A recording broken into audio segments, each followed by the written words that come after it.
Welcome everyone. Today we are privileged to have amongst us Mr. Kunal Basu. His work cuts through the layers of conventional historical fiction and elucidates pertinent issues of those times. He carefully interweaves romance and history and takes us to the vanishing times, connecting India with various countries he has traveled to. He juggles between Bengali and English as his medium of literary expression. He was born to a bibliophile mother and a publisher father and spent his childhood in the company of who's who of literary and political world. His research on CSR and many other research journals in various Ivy Leagues have contributed significantly to the field of academia. His book, The Japanese Wife, has a film by the renowned filmmaker Aparna Sen to its credit. He currently teaches in Oxford University. Mr. Basu has donned many hats and has had a vibrant career path. A fiery academician, a reflective author, a daft journalist, and a passionate filmmaker. Let's give it up for the multi-talented Kunal Basu.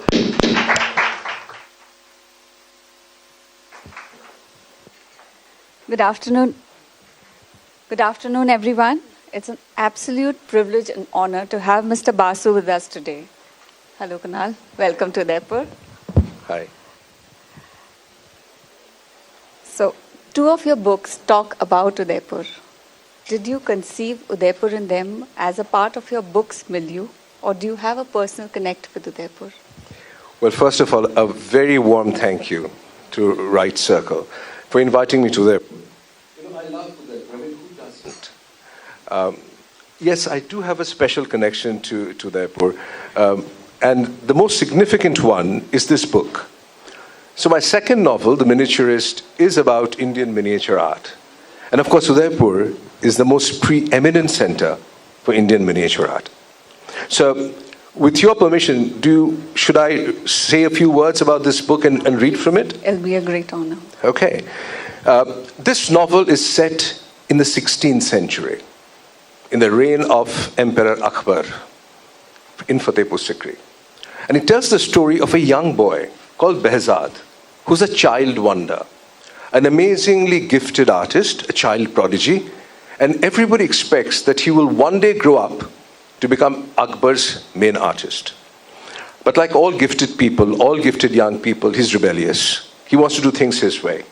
He doesn't really obey his teacher. And his teacher is a very strict man, a Persian master who's come to Mughal Hindustan, called Mir Said Ali. Now, Behzad is illiterate. His father has deliberately not sent him to school because he wants him to grow up as an artist and nothing else but an artist. So the small section that I will read to you is an interaction between him, Behzad, and his teacher.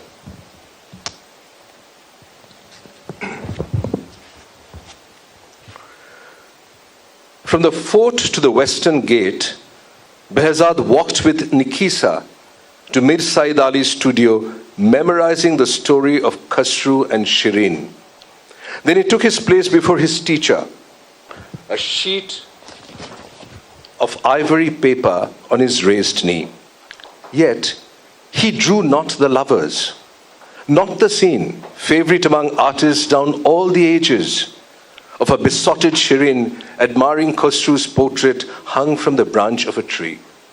Seated on a cushion of fragrant leaves, as was the custom, under the vivid whiteness of the blossoms in sharp contrast to a fastidiously drawn sky.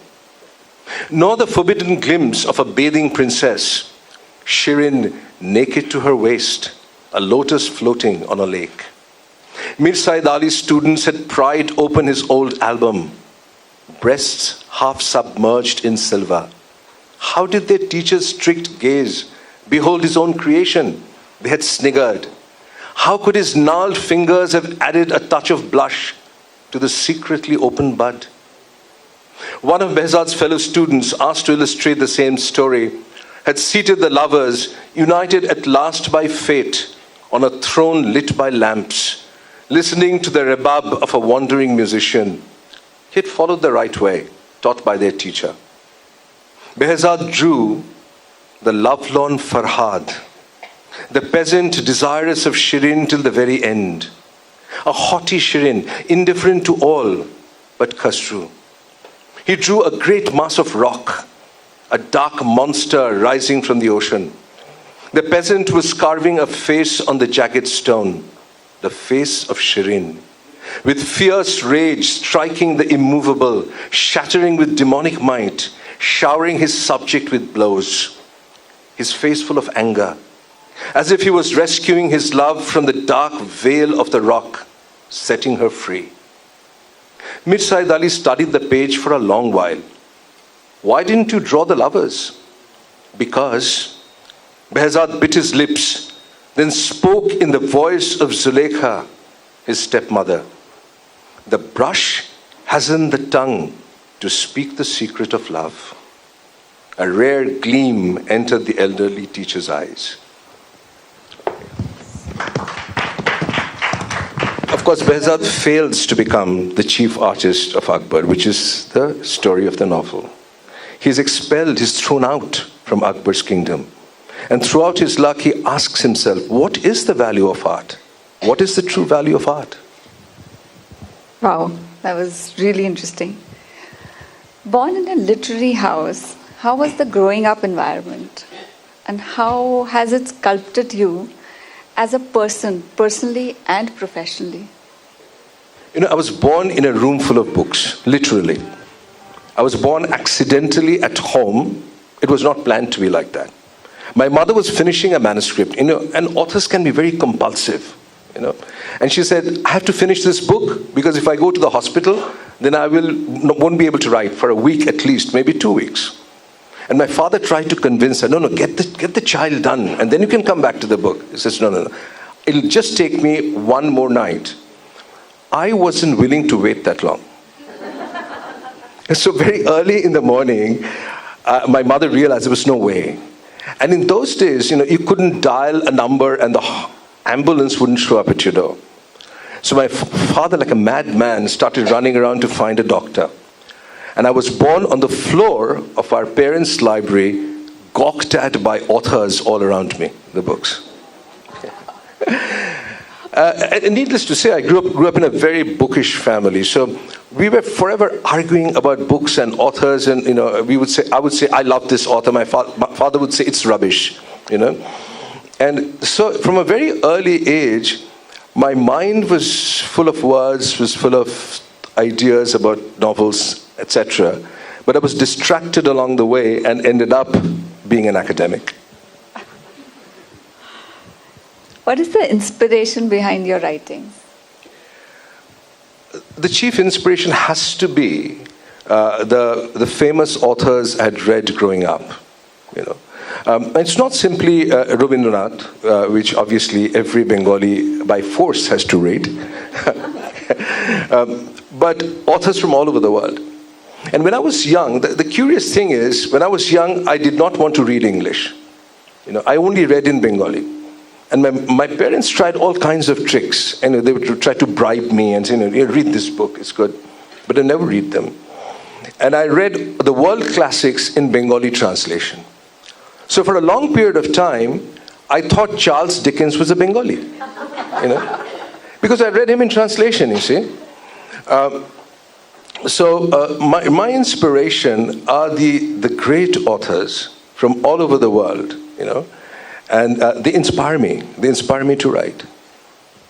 Who in particular is your muse to writing? Well, inspirationally, it is definitely Bankim Chandra Chattopadhyay, the great Bengali writer. What he has as a novelist is amazing. First of all, he has great stories.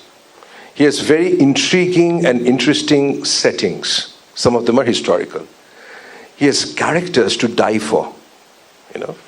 He writes dialogue better than any dialogue writer in Mumbai. He has great climax, and there are twists and turns in plot.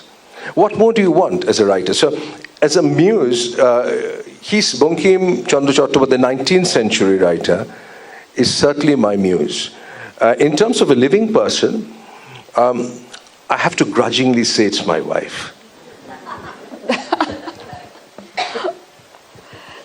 The subjects of your novels, whether it's the Opium Clerk or the Yellow Emperor's Cure, to your more recent novel, Calcutta, they are all so disparate. What catapults such writing? For many authors, writing novels or short stories is a way of telling the stories of their own lives. So many pieces of fiction are actually camouflaged autobiography. Yeah. It is certainly not so in my case. Yeah. I'm really attracted by the strange, not the familiar. My publisher and my agent in the UK would always say, Kunal, why don't you write a contemporary novel set in Kolkata? You were born and raised in that city. Yeah. It took me 17 years of my life as a practicing writer to finally write Calcutta, which is a novel set in Kolkata. Because I'm actually bored by what I know. I'm excited by what I don't know. So if you think about Udaipur in my novel, okay, in a short story, the Japanese Wife collection has a short story called The Snake Charmer. It's a story about an American man in his late 60s who has lost his wife, who he dearly loved. I was just saying, the greatest tragedy of life is for people who are married, that one of the spouses will go before the other. We can't avoid it. And this man suffers terribly from that loss. And he decides to take his life. And when his wife was alive, the two of them had planned and they had said, we must one day visit Rajasthan, because it is paradise on earth. Okay? And it's looked at brochures of the Lake Palace Hotel set as a jewel in the Pichola Lake. Okay? And they said, we must visit there. So when he decides to end his life, he decides to come to Udaipur, lock himself up in a hotel, in the room of the Lake Palace Hotel, and he wants to commit suicide. What a strange connection between Udaipur and this man who lives in America. Of course, he is unable to kill himself. And he's saved by a young woman, a snake charmer's daughter, who jokingly picks up the gun from his hand and drops it in the lake. Yeah. Wow. But in your recent book, Calcutta, you have given an insight about the gigolos in the city. Did you face any kind of resistance or difficulty doing the research for this book? Oh boy, this was the most difficult research that I ever did. And once I thought of the story, I said, why on earth did you have to think about this strange plot? Let me tell you briefly how it came about, and then I'll tell you again very briefly what the difficulties were. I like to walk. And I like to walk wherever I can, and if I can't, then I will go in our car. So when I was walking around some parts of Kolkata, central Kolkata, and there are these small little lodges where foreigners come and stay, usually backpackers. It's a place near your old town, near Jagdish Mandir and that part, where you've got these small lodges and foreigners, backpackers come and stay. And I saw these young men, very good looking, sitting on motorcycles, smelling of good perfume, wearing gold jewelry, expensive watches. I was saying, who are they? And why are they waiting here? So I got friendly with a stall owner who was selling juice, fruit juice. And I say, in log kaun hai? He said, Saab, in log tourist guide hai. So when these foreigners come, they take them around and take them to different places. I said, aur kya karte hain? And I said, well, agar koi drugs works, so if they want any drugs, they supply drugs to these travelers. Aur kya karte hain in log? They say, और दूसरा कुछ सेवा लगे तो इन लोग. So I understood that these were male prostitutes. Now, I was born and raised in Kolkata. I never knew there were people like this who live. One reads about that, but I said, there must be a story here. And I need to understand these people. I need to meet them. I need to find out about their lives. Not simply their profession, in this profession, but about their families. And that started the research, which was incredibly hard because these boys, and I call them young boys, they didn't want to speak, they didn't want to reveal their identity. Because most of them are married, and their wives don't know. Their parents don't know, their neighbors don't know. You know? But gradually, I'm a very persistent writer, so if I want to research something, I will eventually get to it. I took help from the police, help from journalists, but I basically started calling them, meeting them, and eventually found out the story of their life, and which is what led to Calcutta. Amazing. Moving from one novel to another, and so different from each other, the transition, is it an easy slip? Let me answer it in the following way. I think of chemical imbalance in my brain. The reason I say that is because I'm forever dreaming up stories. I'm forever daydreaming. So if I'm sitting in my hotel room and gazing out of the window at Fateh Sagar, my mind is probably daydreaming and is going somewhere.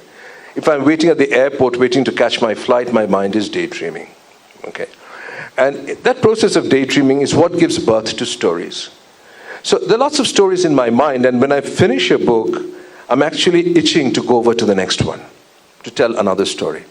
So the transition is usually not very long, but I have to train my mind to get away from the novel that I've just written and move into a completely different novel. The Japanese Wife, the movie made based on the short stories you wrote in 2008, is much acclaimed. How did it feel when you were approached for it to be made into a movie? It came about in a very strange way. So we live in Oxford, and a very elderly Indian professor, a very famous professor of history, who's now passed away, once invited my wife and I for dinner. And I told him, look, I can't come, I have a college event, I'm giving a talk. It's not a good day for us. But he said, oh, you must come. Aparna Sen is going to be coming. And that irritated me, you know. Why do I have to go because a film star is going to be in attendance, you know? And I was grumpy. So my wife said, look, Kunal, they're elderly people, they've invited us for dinner. We should at least go. So let's go after dinner. And we'll have cheese and cake and stuff like that. But we should go. So we went, and I was in a very bad mood. Okay? And the whole house was full of all these guests who had come, and Aparna Sen was there as well. And she walked straight through the crowd at me, and he said, oh, you are Kunal Basu, you have written The Miniaturist. It's this book. It's my favorite novel, and I always wanted to meet you. Now look, we are all very vain people, you know, and I melted.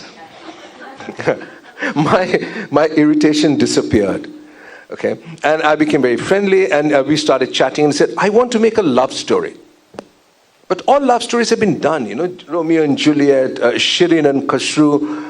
Love is actually quite boring. And I wasn't pitching a story to her, but I had a glass of wine in my hand, and I said, no, wait. I have a love story which is very different. She said, Batao, tell me. So I told her the story in about 10 minutes. And she said, have you sold it to anyone? Because don't sell it. I want to make this film. And I said, yes. You know, film people say these things. But it actually happens. A few months later, she called me and said, look, you have to give me rights because I'm very eager to do it. What was my reaction when I saw the film?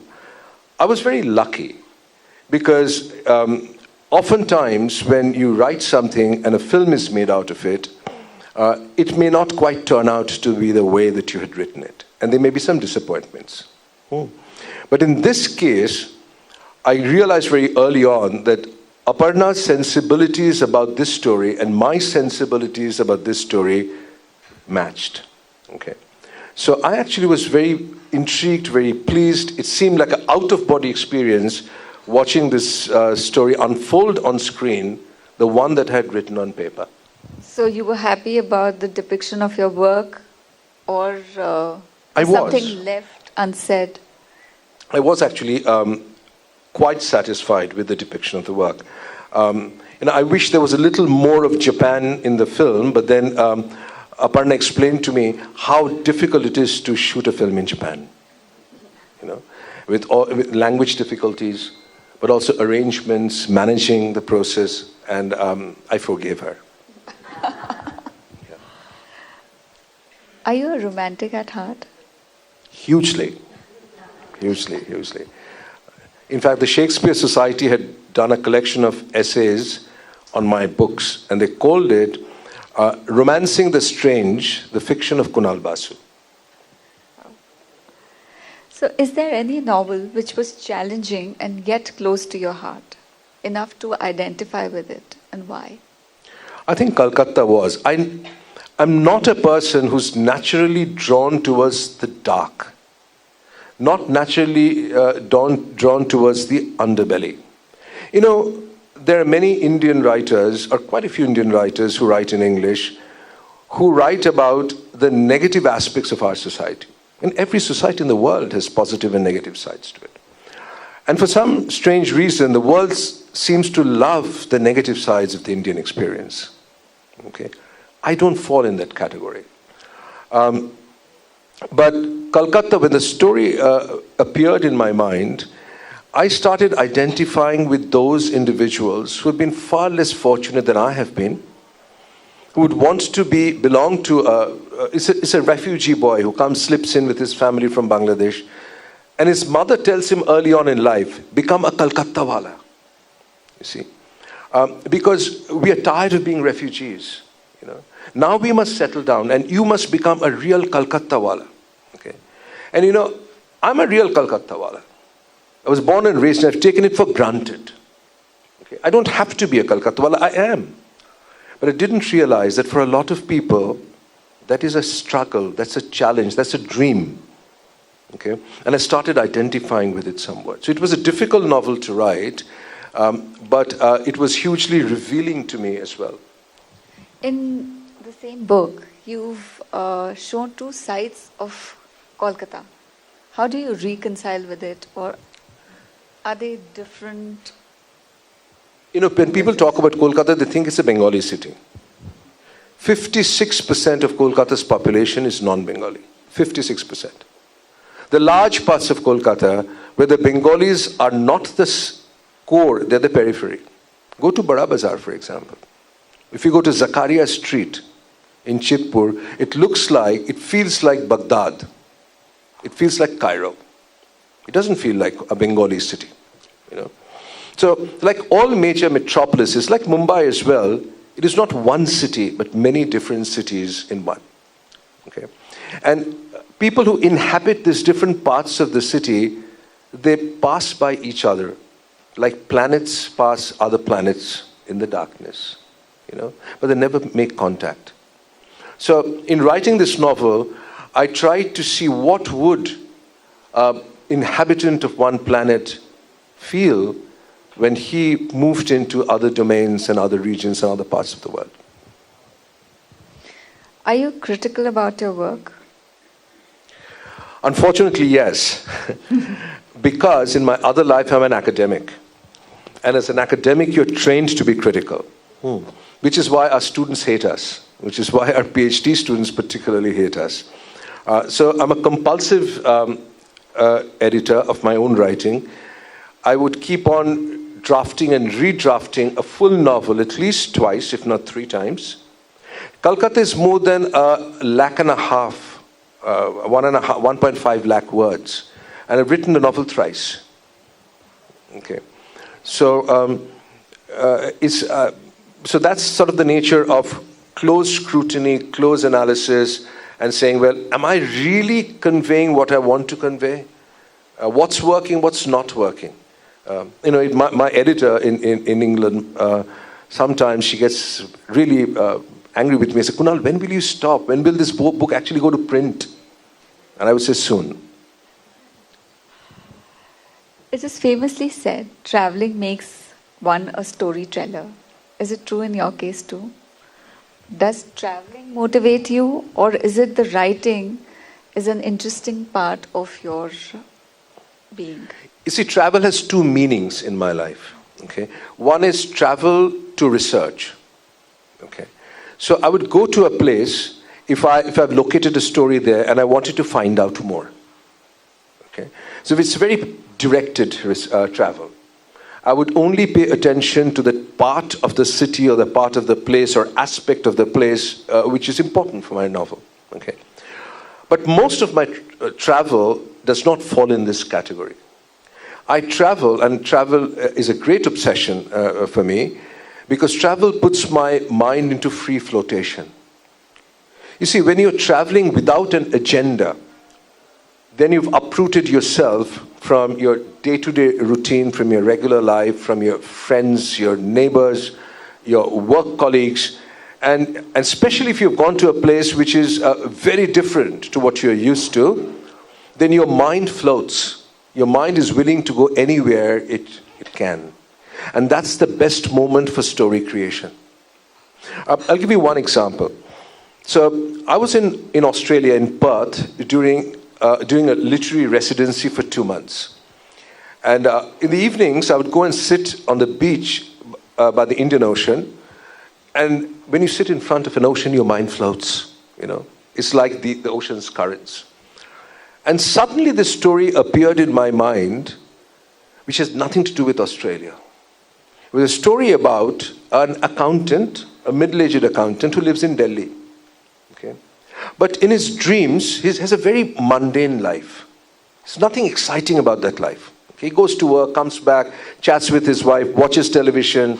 They don't have children. They eat dinner. He falls asleep. Next day he goes to work. But lately he's starting to have dreams, and in his dreams he sees himself as an architect, a Persian architect who had designed the Taj Mahal. There's no connection with his life. And he becomes obsessed with this dream. So he starts bunking work and going to the National Archives to look at the architectural plans of the Taj Mahal. Because in his mind he's an architect who'd come from Iran during Emperor Shah Jahan's rule and designed the Taj Mahal. And this completely messes up his life. Remember, the story came to me in Australia on the beach of the Indian Ocean. Okay? It had nothing to do with Australia. But my mind had gone into free flotation. That's the kind of travel I absolutely love. 4 of your Bengali books are being translated into English. How different is the reception of books in Bengali cult to an English-speaking crowd? So just by way of context, I think I am, from a literary point of view, a bilingual writer. Now bear in mind, Bankim Chandra Chattopadhyay in the 19th century was the only Bengali who had written full-length novels in both English and Bengali. His first novel was an English novel called Rajmohan's Wife. No other Bengali had written in both languages in the 20th century, and I'm second after Bankim Chandra in terms of writing in both languages. And I wanted to do this because I felt that, I've inherited Bengali literary tradition through my mother and through my family as well. Now, Bengali intellectuals can be very snooty, So I was a bit apprehensive when my first Bengali novel came out, that they would sort of turn around and say, "But you are a writer who writes in English. How come you're writing in Bangla now?" Okay. Very fortunately, none of that happened, and it was nominated for the highest Bengali literary award, the Ananda Puraskar. So I was saved. But I have another Bengali book coming out this year, and I might not be saved. Yeah. To balance a career and find the time for authoring novels, how do you find the balance to pilot such distinct professions? I'm forever out of balance. Balance is a myth. We tell people that you must lead a balanced life. You can't. If you have a driving passion, and particularly for me, writing is an obsession, is a passion for me, my life can't be in balance. So I'm forever scratching my head and saying, what am I forgetting? What am I forgetting? Because I'm bound to forget some things that I was supposed to do. Fortunately, I've been an academic for 35 years and more. So that routine of being a research academic is fairly ingrained in me. My PhD students and the classes that I have to teach and things like that. And also, quite fortunately, in a place like Oxford, teaching demands of senior faculty are fairly low. I mean, look, I wouldn't be able to do this had I been an academic in India. I mean, there's no question in my mind. But my colleagues in Oxford, the dean of the business school where I work, have the tolerance to put up with me, which allows me to do different things. Yes. We've only been talking about you as an author, and we all know you have many facets to your personality. So what does Kunal Basu, in his heart of heart, identify with? An author, an artist, an actor, or an academician? They're all A's, right? Yes. Artist, actor, author, academics. You know, I wanted to be an artist when I was growing up. I was a very naughty boy. And my parents, my mother would always worry about me. But she said that whenever she felt I was going out of control, they would put a piece of paper in front of me and crayons, and I would immediately fall silent. So my primary sensibility is art. I always say this, I have to see something in order to write it. If you were a character in my novel, I wouldn't start by saying that she's a very successful business entrepreneur in Udaipur. These are the demographics of her life. I would start by describing how we look. Okay? So for me, the visual is very important even when I'm writing. Okay? My first solo exhibition as an artist happened in Kolkata when I was 11 years old. But I was not very smart. I was not very smart because I allowed academics to sidetrack my real passion. And you know how middle-class Indian families are, right? I mean, they want their children to do well in school, and unfortunately, I was a good student. I scored high marks in subjects I absolutely hated, which is not a good thing, because when you are young, you don't have judgment, you don't have discernment. And when you have high marks in a subject, people think, oh, you have good marks in math, so you must be an engineer. Okay. So art definitely primary sensibility for me. I also had a very, very brief career in acting. I was a child actor for 2 of Mrinal Sen's films. And I had a brief career in acting on stage with Utpal Dutt. But that too, in the 80s, which was a very different acting environment to today, you couldn't put body and soul together purely by acting. And I was getting roles in Bombay in my early years, but when I was reading the scripts, I couldn't see myself singing and dancing around a tree. It would have been different today, but so definitely acting is important. The academics happened through an accident. I really didn't want to be. I'm an accidental academic. Because once I'd finished my master's in America, I came back to India and started acting with Utpal Dutt in theatre. And there was no way that I could sustain that life. There was just no way, because there's no money in theatre and cinema. And in a family get-together, I met a gentleman who was a professor of business in America, and he said, have you considered doing a PhD in business? I said, what is that? What do you mean by that? And he gave me a few papers to read, and I said, this could work, because I wanted a career which was the least disruptive of the arts, which would allow me to do other things. If I worked in the corporate world, it would be impossible for me to write. If I was a sarkari, a government servant, it would be impossible for me to write. If I were an entrepreneur, it would be impossible for me to find time. Okay? So I said, look, if I became an academic, and a successful one in a top research university in the world, then I will be able to manage my time. It will be within my control. Okay. So yeah. Accidentally, but lucky enough to be established like that as an academician. And it's because whatever one does with commitment. I mean, I wouldn't want to be shortchange my students. I wouldn't want my PhD students or my students in class to feel that he's doing this just to make money. I also have to give them whatever I know. True. So teaching business at Oxford to writing papers for Ivy Leagues and authoring books, which you already do, what stimulates these different genres of writing? I've tried to create a kind of a compartmentalization in our mind. Look, women do it far better than men. Okay? Women wear multiple hats, right? They're professionals, they manage the home, they manage all kinds of things. We men are usually single-tracked. Okay? So I've tried to draw inspiration from the women of my life. You know, my mother, Shushmita, my wife, our daughter, who have been able to create different chambers in their mind and excelled within each one of them. So when I'm writing academic papers for publication, I assume a different persona almost. And when I'm writing fiction, which is most of the time, I'm a different Kunal Basu. So it's as if these are two different personalities, two different beings within one character.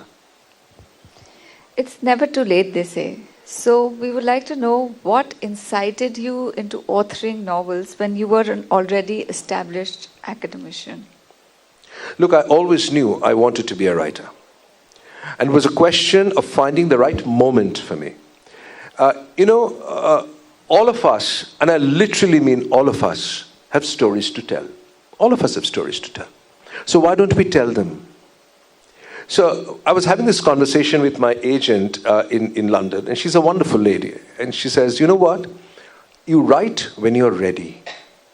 Something happens inside you when you say, this is the moment. And it can happen when you're in your 20s. It can happen when you're in your 50s. Okay? But that moment came to me when I was an academic, and I said, look, I've always dealt with books. I've always read. I've always wanted to write. This is the moment for me to write. And that's when I wrote my first novel. I could really go on and asking you about your writing career, but I'm sure the audience also want to know something about you. So we open it for the Q&A. All right.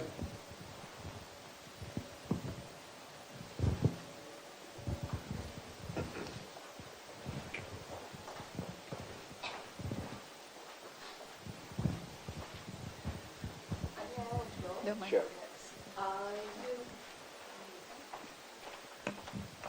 You spoke about your book, Kolkata, and you said it was like a shift from the familiar, which was boring to you, and then you moved to the unfamiliar, which was exciting.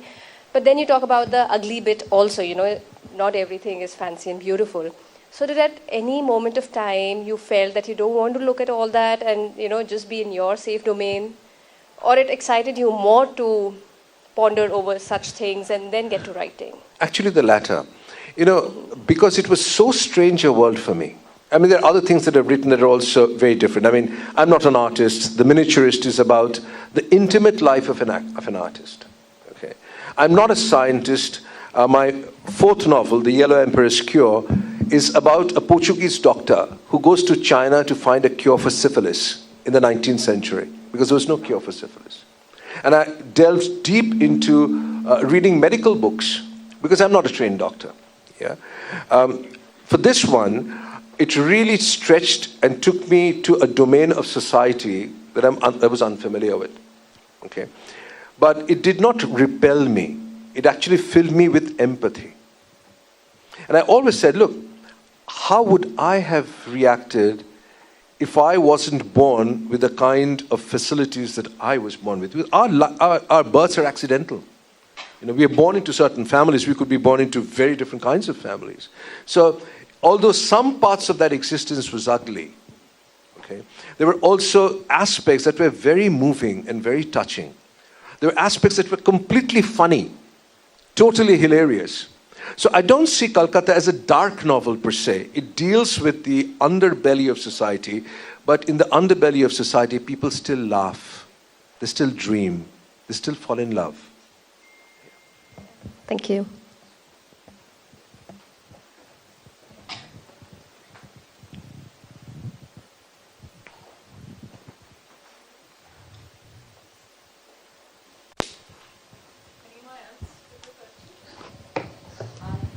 Yeah. What do you think is more difficult to write, a short story or A novel. full-length novel. I mean, more exciting and more difficult. I'll first say what Gabriel Garcia Marquez once said. So Marquez said, look, basically a short story and a novel are the same things. You have to tell a story. The short story is slightly more challenging because everything needs to be boiled into a shorter number of words. Okay, the process of story making is the same. So for me, whenever I think of a story, and I said that I'm forever dreaming of stories, the judgment that I have to make is, how long can I spend in the company of this story? A novel is a 2-year affair. Yeah. So does the story have enough nooks and crannies and byways and scope that will keep me absorbed for 2 years? It's like, is it a full-blown affair or is it a one-night stand? Okay. Whereas a short story has all kinds of exciting departures and interesting things, but you can't live with it for 2 years. You can probably live with it for 3 months. Okay. So that's sort of the difference in terms from a writer's perspective into what becomes a short story and what becomes a novel. Yeah. Go ahead. We're curious to know about your latest Bengali novel, Tejaswini O Shabnam. Yeah. So we haven't talked about that. Yeah, so I'll tell you briefly how it came about. So there was this a production company in Mumbai that approached me and said, we want to do a film on trafficking. And I said, you've got the wrong person, because I know it's around, I'm saddened by it, I'm angry about trafficking, but this is not a world that, I would necessarily want to enter. But then something struck me. I said, look, why should I say no? Let me try and explore this world a bit. And I said, look, I need your help. You have to, I want to go to some places. There's a particular part of southern Bengal which unfortunately sees a lot of trafficking of young girls, okay, to other cities and even outside India. And they said, yeah, we'll organize that. So Save the Children is an NGO, and they partnered with this production company in Bombay and took me to all these different places that I normally would never know of. And one day, armed with my phone, my recording device, writing pad, etc., I went to a small village in southern Bengal where young girls who had been rescued from trafficking would be waiting for me, and I would interview them. They were waiting in a small classroom, in a school. So I go there, full of energy. I want to interview them. But when I entered, I couldn't ask a single question. There were little girls, 15, 16-year-old, max, 17. They'd been rescued from places as far as Dubai. And my heart sank. What do you ask them? Okay. It's a kind of tragedy, the scale of tragedy to me was unbelievable. And I started to cry, And all these eyes were watching me, these girls, and the eyes merged into a set of eyes who I called Shabnam later. And it's a curious story about two women who meet in the theater of war. They meet in Iraq when the war is going on after the death of Saddam Hussein.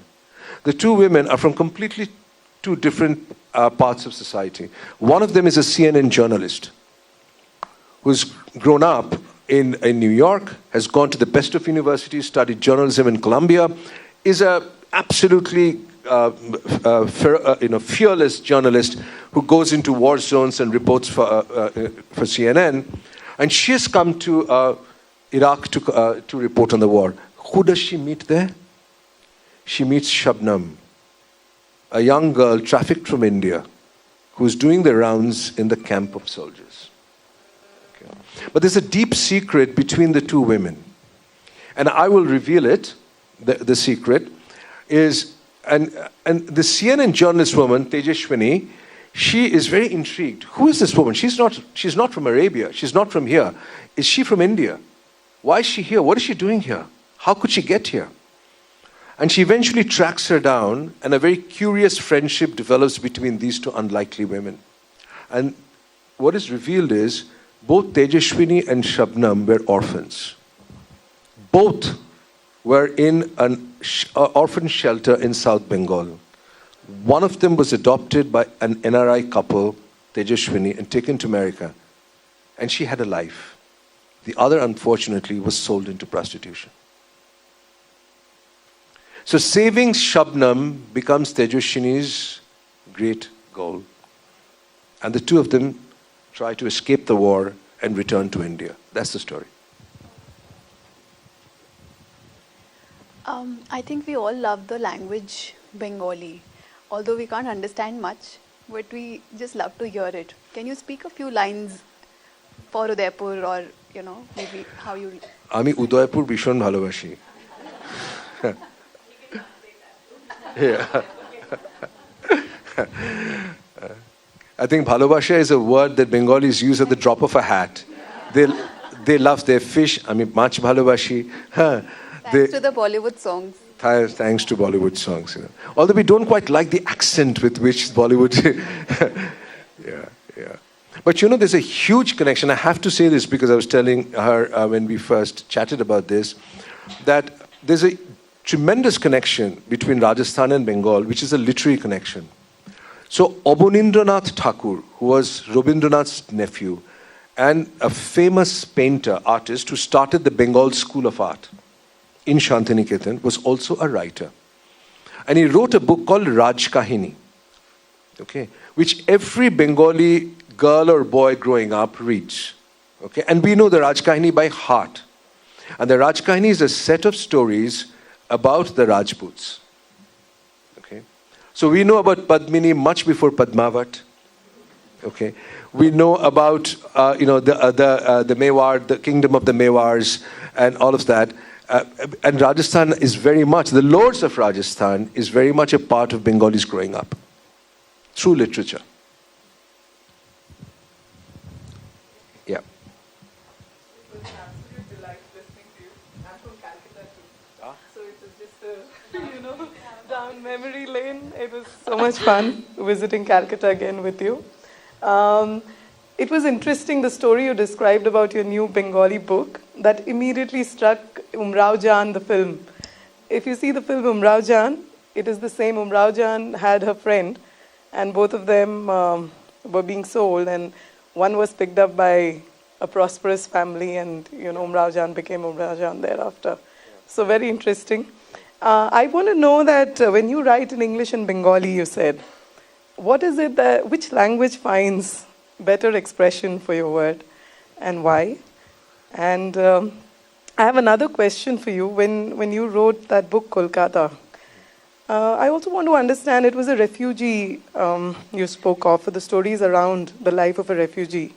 So what is your take on the refugee problem or condition or situation that we are in? And, Mamata Banerjee is there. She's, obviously, it's been told that, she's been responsible for so many refugees coming into India, and it contributes to a great deal of trouble. So just what is your idea? How would you look at it? Yeah, the second first, and then I'm going to talk about Bangla and English also. I've literally grown up in the US, and then now spent the last 20 years in the UK. In the US, there's this great narrative about how immigrants come, and some people like that, and present dispensation hates immigrants. And I always tell my foreign friends, there's no other society on earth which is as friendly to refugees as India. Think about Tibetans. Think about people from erstwhile East Pakistan and then Bangladesh. Think about Afghans and everywhere.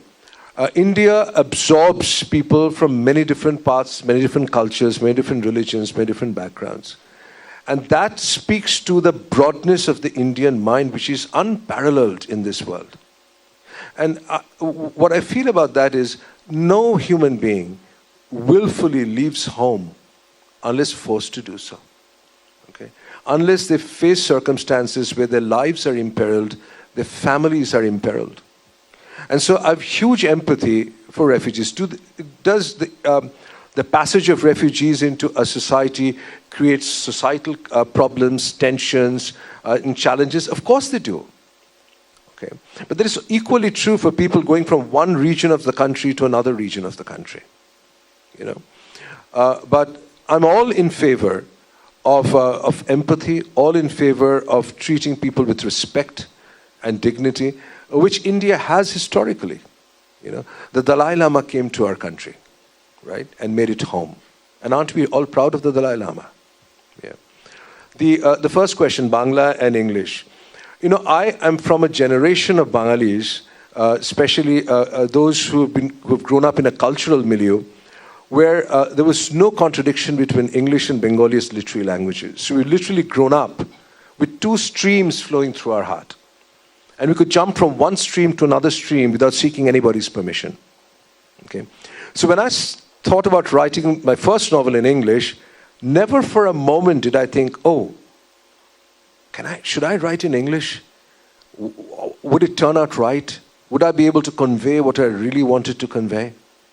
And equally, after so many years writing in English, when I wrote my first novel in Bangla, I never hesitated for a moment, because I took the sanction of my cultural heritage. Okay. See, Rabindranath wrote brilliantly in both languages. He wrote non-fiction.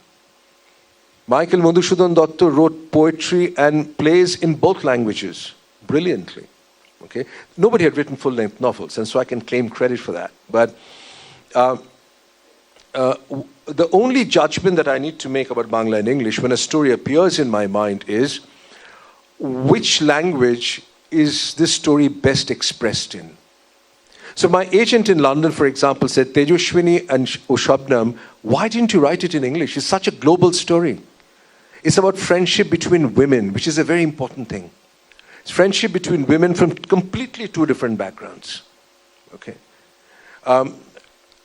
But somehow, when I conceived of the story in my mind, the images that I saw, the lines that I kept hearing in my ear, okay, the words that I kept hearing in my ear were in Bangla.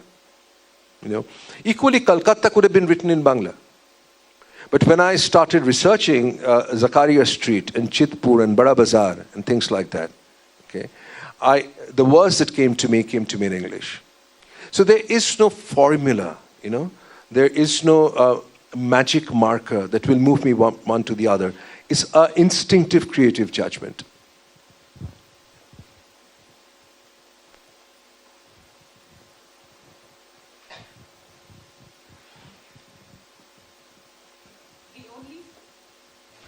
The only source of knowledge is experience.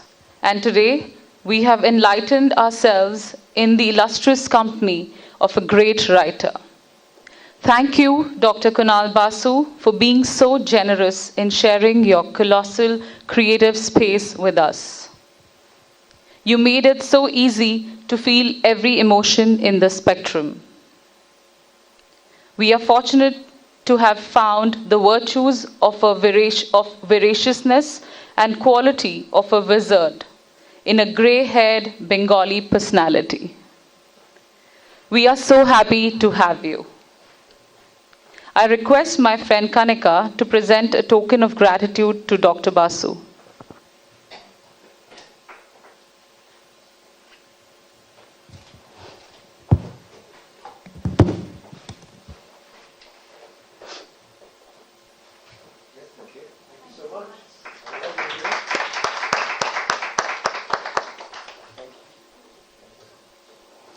I extend a big thank you to Prabha Khaitan Foundation for this literary venture.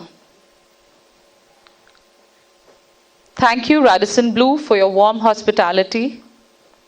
I humbly thank the media for being there by helping us take the word of art and literature forward in the region.